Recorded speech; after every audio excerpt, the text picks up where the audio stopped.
Aujourd'hui, c'est Otaku Sataka, Marionnette Soldier.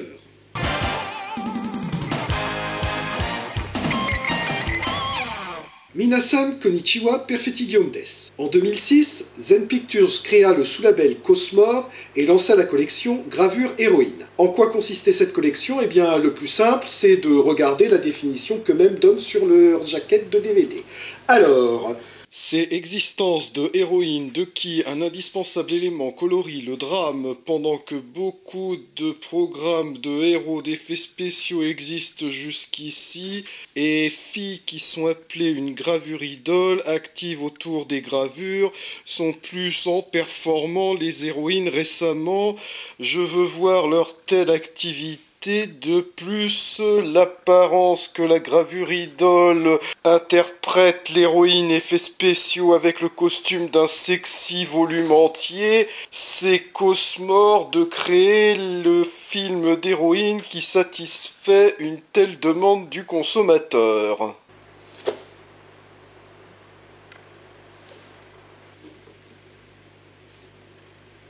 On va la refaire.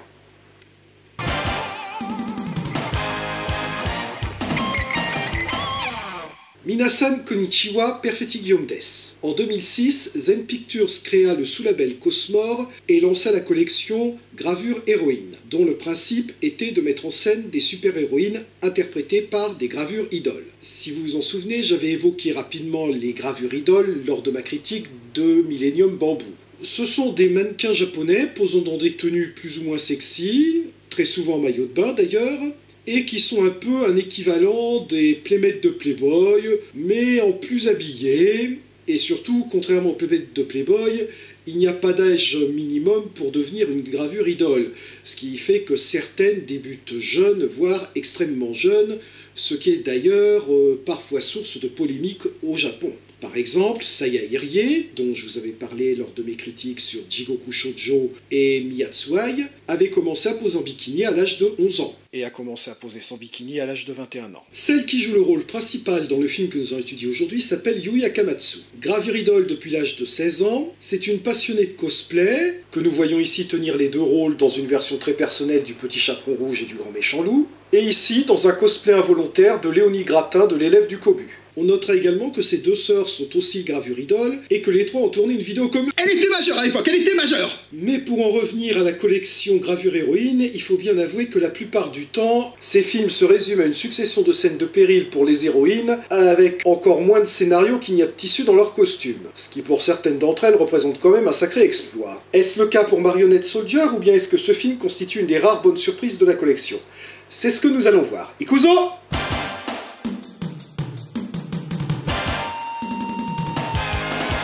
Le film débute sur un monologue intérieur de notre héroïne perdue dans ses pensées, monologue intérieur qui nous apprend qu'elle est une super-héroïne défendant la Terre contre les forces du mal et de Médusa en particulier. Sa rêverie est interrompue par l'arrivée d'un nouvel adversaire, appelé simplement Monstre numéro 18. Ah là, on perd vraiment pas de temps, hein. On n'en est qu'à la 3e minute du film, dont 2 minutes 30 de générique. Ah d'accord, parce qu'elle a mis son vrai prénom dans son nom de super-héroïne. C'est pas un petit peu gênant pour l'identité secrète, Maiko? Bonjour, je m'appelle Wonder Diana. Tiens, ça c'est marrant, j'ai une collègue qui s'appelle Diana Prince et elle vous ressemble vachement sans les lunettes. Ah, en effet, quelle coïncidence! Bien que Monstre 18 se vante d'être plus puissant que les précédents adversaires, tiens d'ailleurs je me demande combien on en a affronté avant celui-là, il n'en est pas moins respectueux des traditions et fait donc appel pour l'échauffer à des soldats déguisés en Batman. Je déconne pas, Batman s'est réellement habillé comme ça à un moment. Et d'un seul coup vous vous dites que Batman et Robin n'étaient peut-être pas si mauvais que ça finalement. Maiko se débarrasse sans problème de ses drôles de zèbres, un peu aidée par le monstre 18 d'ailleurs, mais réalise rapidement qu'elle n'est pas assez forte pour l'affronter en civil et décide donc de se transformer. Cutie Flash! Nous découvrons alors le costume de Maiko, costume particulièrement kitsch, mais qui a quand même un petit côté sexy. Très petit, mais moi ça me plaît. Ce costume, appelé Cutie Suit, a été conçu pour augmenter sa force, et est également pourvu de chaussures mal pratiques qui lui donnent une démarche assez ridicule quand elle doit courir. Quant à son arme principale, c'est un bâton multi-usage appelé le Cutie Rod.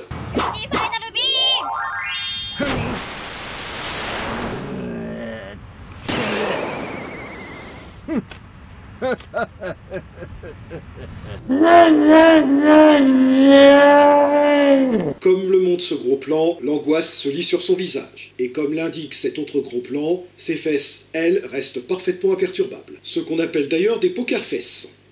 Avoue que ça vous a fait sourire.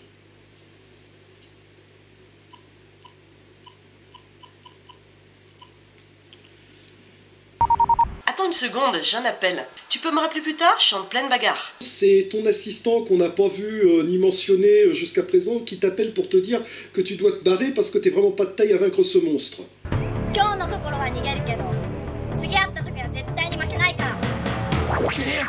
Déprimé par sa défaite, Maiko est victime d'une crise de flashback et se souvient comment tout avait commencé il y a un an quand elle avait été convoquée dans le bureau de la directrice de son établissement.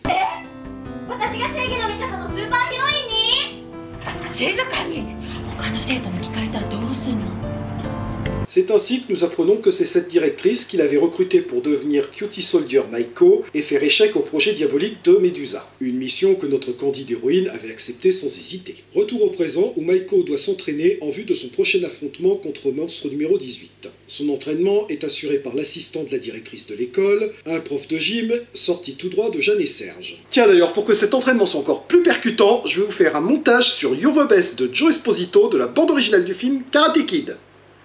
Ah oui, mais si c'est pas dans le domaine public, YouTube va me bloquer ma vidéo si je fais ça. Oh putain, vous savez quoi? Pour éviter tout problème, je vais la chanter moi-même. You're the best around. Nothing's gonna ever keep you down. You're the best around. Nothing's gonna ever keep you down. You're the best around. Nothing's gonna ever keep you down. Je suis désolé, mais pour YouTube, l'attentat auditif que je viens de commettre est un crime beaucoup moins grave que d'utiliser une chanson dont j'ai pas les droits. Je crois que ton échelle de valeur est pas dans le bon sens, Bradley. Et cet entraînement draconien se termine par une petite partie de ballon prisonnier pour aiguiser ses réflexes. Mesdames et messieurs, pour la première fois sur vos écrans, et j'espère aussi la dernière, vous allez assister à une fessée à coups de ballon.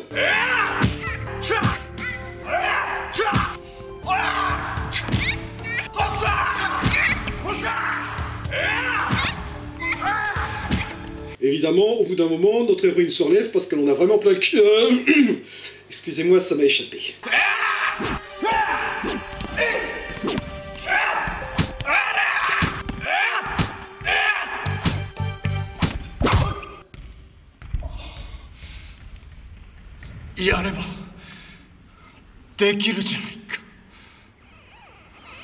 Maiko wins futility.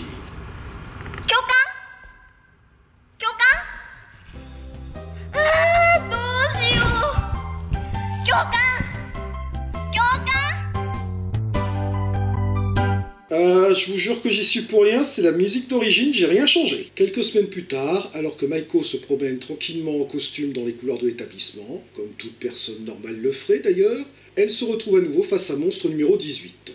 Elle en profite donc pour lui donner une bonne leçon et se fait même un devoir de le corriger. Malheureusement, son triomphe est de courte durée, puisqu'elle est aussitôt après attaquée par Medusa et Madora. Maiko? Mais ça, c'est la directrice et le prof de gym. Me dis pas qu'il leur suffit de se mettre des lunettes de soleil pour arriver à te berner. Même Clark Kent et Diana Prince se donnent plus de mal qu'eux. Et franchement, pas physionomiste à ce point, c'est vraiment donner le bâton pour se faire battre. Tiens, d'ailleurs, au passage, je soupçonne fortement Madora d'avoir été une hyène dans une vie antérieure. Pourquoi je dis ça? Parce que...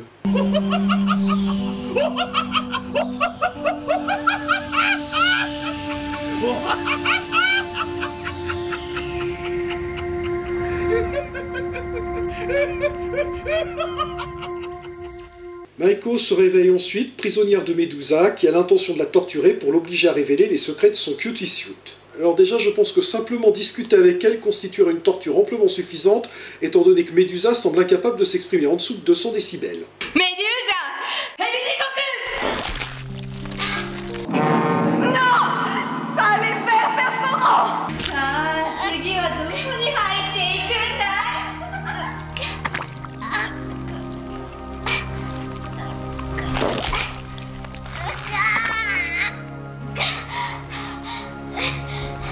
Ok, L'hypothèse que j'ai l'esprit mal tourné n'est évidemment pas à exclure, mais vous ne m'ôterez pas de l'idée que les réalisateurs de Zen Pictures oublient souvent qu'ils ne sont pas en train de tourner un film porno pour la maison mère. Impression qui n'est pas arrangée par certaines expressions faciales de Yuya Kamatsu, pour peu qu'on les sorte de leur contexte. Sa torture serpentine n'ayant pas porté ses fruits, Medusa décide d'en revenir aux fondamentaux. Comme ça ne fonctionne toujours pas, elle décide d'aller chercher son matériel, mais entorsionnaire attentionné, laisse un de ses sbires tenir compagnie à Maiko pour qu'elle ne s'ennuie pas. Donc elle a été chercher son matériel. J'avoue que je suis curieux de voir quelle torture insoutenable elle a mis au point pour... Elle lui passe un pinceau sur le pied... C'est quoi cette torture de bisounours ? Et là, qu'est-ce qu'elle lui fait c'est sa version du « j'ai mon petit doigt dans ton nombril » Et le pire, c'est que ça lui fait perdre connaissance en plus. Je vais finir par croire que j'ai raison avec ma théorie du bouton off dans le bide. Maiko est heureusement délivrée par Monstre 18 qui a changé de camp et qui l'a conduit à la base de Medusa et Medora, où notre héroïne reconnaît enfin les voix de la directrice et de son prof de gym. Dis-moi Maiko, c'est pas un peu handicapant pour une super-héroïne d'avoir les yeux de Mister Magoo et les oreilles du professeur Tournesol ? Parce que oui, Monstre numéro 18 a décidé de changer de camp en comprenant que Medusa l'avait trompé sur ses intentions. Donc si j'ai bien suivi, il travaillait pour elle parce qu'il pensait qu'il l'aidait à conquérir le monde, mais il a compris que son plan n'était pas de conquérir le monde... Donc il s'est allié à son ennemi qui voulait l'empêcher de conquérir le monde pour l'aider à l'empêcher de conquérir le monde alors qu'elle ne veut pas conquérir le... C'est moi ou ça n'a aucun sens ? Malheureusement pour lui, c'est Medora et Medusa qui l'ont créé et ils avaient pris leurs précautions au cas où ils se rebelleraient contre eux.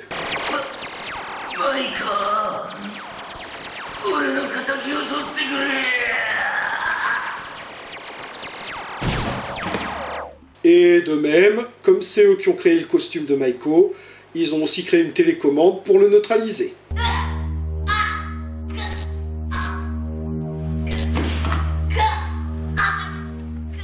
Maiko ayant découvert sa véritable identité, mais étant à sa merci, Medusa ne voit aucune objection à lui expliquer ses véritables intentions. En réalité, elle est une fan de séries de super-héroïnes qui s'amuse à créer les siennes pour les malmener ensuite dans des combats qu'elle organise elle-même. D'où le titre d'ailleurs, elle est manipulée, donc marionnette soldier.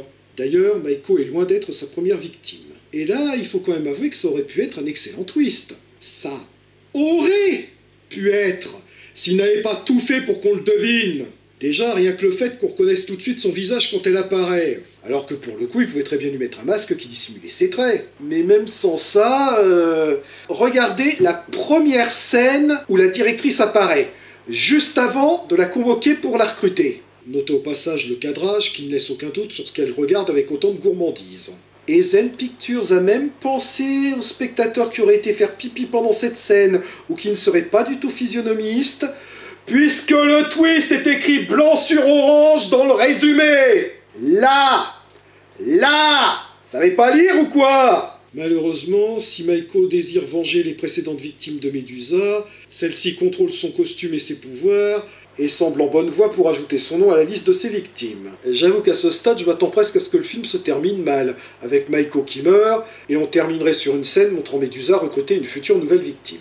Car c'est vrai que quand on voit à quel point sa situation est désespérée, on se dit qu'il va vraiment falloir que le scénariste se surpasse pour l'en sortir. Allez-y, monsieur le scénariste, on compte sur vous! Surprenez-nous!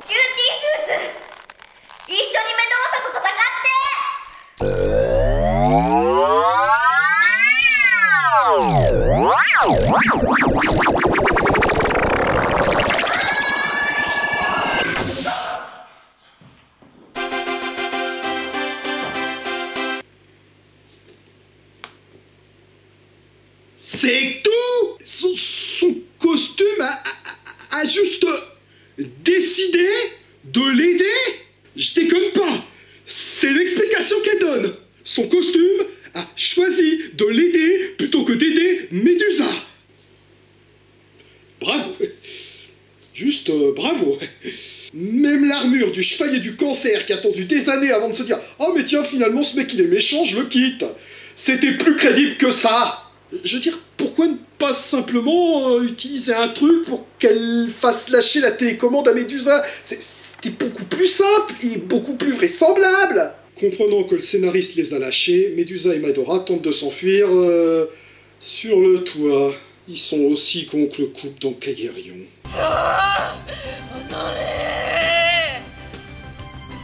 マドラー、メドーサ、あなたたちのつまらない遊びも今日でゲームオーバーよ。 Maiko triomphe sans problème de Madora, ce qui donne à Médusa l'occasion de nous montrer toute l'étendue de son jeu d'actrice. マドラー、そんなどうして？ Avant de se faire dégommer encore plus facilement. Le film se termine donc sur la victoire de Maiko, mais contrairement aux autres films de la collection Gravure Héroïne, on n'a pas de scène de conclusion ou de monologue intérieur, on a juste l'héroïne qui s'éloigne silencieusement face caméra, contrastant ainsi avec sa nature enjouée et insouciante du début du film, comme une manière de nous faire comprendre que même si elle a remporté la victoire, elle a perdu son innocence dans l'histoire. Après le générique de fin, on a droit à 2 bonus, un making-of, suivi, comme pour la quasi-totalité des films de la collection, par une séquence façon gravure idole, montrant Yui Akamatsu se prélassant en maillot de bain au bord d'une piscine. Tiens d'ailleurs, vous l'avez sans doute déjà remarqué dans la vidéo, mais elle a une telle tendance à battre des cils qu'on a parfois l'impression qu'elle essaye de communiquer en morse. Marionnette Soldier constitue donc le haut du panier de la collection Gravure Héroïne. Le scénario comporte en effet beaucoup plus de lignes que la plupart des films de la collection, et c'est donc d'autant plus dommage que le twist de la révélation de la véritable identité de Médusa soit spolié d'entrée de jeu. On peut même y voir une mise en abîme des films zen. En effet, Médusa, fan de super-héroïnes qui s'amusent à créer les siennes pour mieux les tourmenter, a tout d'une projection des scénaristes de Zen Pictures. D'ailleurs, si on regarde le film sous cet angle, le costume kitsch de l'héroïne, ainsi que les répliques très clichés que prononcent les différents personnages, semblent parfaitement à leur place. Même les questions que pose Maiko à la directrice quand celle-ci lui propose de faire d'elle une super-héroïne, 正義の味方って誰と戦うんですか？どんな格好で戦うんですか？どうして私なんですか？ sont celles que doivent se poser l'équipe créative de Zen Pictures à chaque fois qu'ils doivent créer une nouvelle super-héroïne.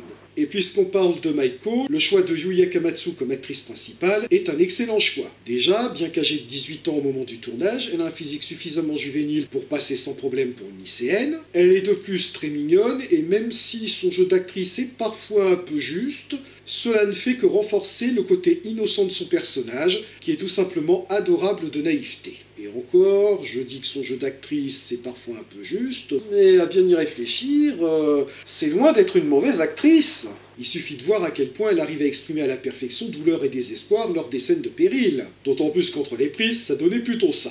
Et puis franchement, rien que pour arriver à nous faire croire que cette torture-là l'a fait souffrir, elle mériterait un Oscar. Pour ce qui est des scènes de combat, il faut savoir que Yui Akamatsu n'avait aucune expérience en la matière avant de tourner ce film. La fois où elle avait affronté un ours en peluche dans un combat de catch ne compte pas, d'autant plus que c'est l'ours qui avait gagné, vraisemblablement en faisant appel au côté obscur de la force. Du coup, elle alterne entre des combats relativement corrects et d'autres où on sent vraiment qu'elle tape tout doucement pour éviter de faire mal à son adversaire. Oui, mais j'ai peur de les faire mal, moi. Mais non, ils sont des cascadeurs de profession, quoi. Tu peux aussi les tuer, si tu veux. Du coup, c'est dommage qu'ils aient gâché ce qui aurait pu être un excellent twist en le spoilant d'entrée de jeu, et résolu la situation désespérée dans laquelle se trouvait Maiko par un Deus Ex Machina les plus feignants et ridicules de l'histoire. Car si on accepte ces 2 très gros défauts, Marionnette Soldier possède un très bon pitch, et une héroïne attachante incarnée par une Yui Akamatsu absolument adorable. Jane!